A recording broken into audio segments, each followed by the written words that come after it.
At first, the cat didn't notice anything unusual. The morning felt the same. The sunlight spilled across the floor and the house carried familiar sounds, but something was missing.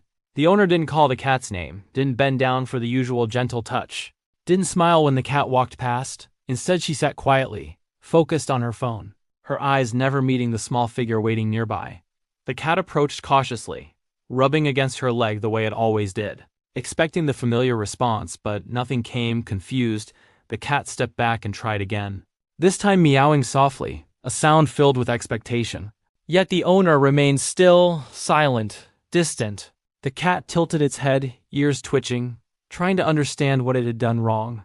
Minutes passed and the cat refused to give up, jumping onto the couch beside her, placing one paw gently on her arm, looking up with wide trusting eyes. But the owner turned away, not cruelly, just absent.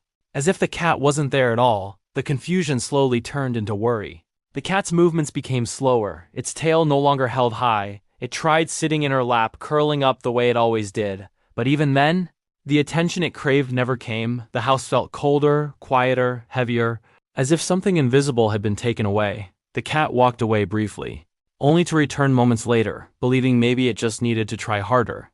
This time it brought its favorite toy, placing it carefully at her feet.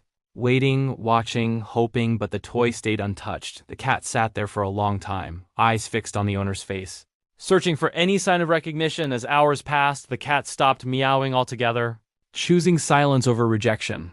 It lay down a short distance away, close enough to feel her presence, but far enough to protect itself from disappointment. Every now and then it lifted its head, hoping the moment would end, hoping this strange distance would disappear. When evening came, the owner stood up and walked past without a glance. And the cat followed slowly, no longer excited, just careful, as if afraid of being ignored again. It waited near the door of the bedroom, not entering, just watching, guarding, loving quietly. Then something changed. The owner finally stopped, turned around, and saw the cat sitting there, small, silent, patient. And in that moment, the experiment ended. She knelt down and opened her arms. And the cat hesitated, just for a second, before running forward, meowing loudly, pressing its head against her chest, purring so hard it felt like a release of everything it had been holding in. The owner hugged the cat tightly, whispering apologies, tears forming in her eyes as she realized how deeply the cat had felt the absence.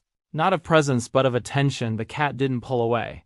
It stayed close, closer than before, as if afraid the distance might return. And in that moment, it became clear that to a pet, love isn't just food or shelter, it's acknowledgement, it's being seen, being felt, being chosen, and even a short moment of silence can feel like abandonment. This wasn't just a reaction, it was proof that animals don't just live with us. They emotionally connect to us deeply, purely, and without conditions.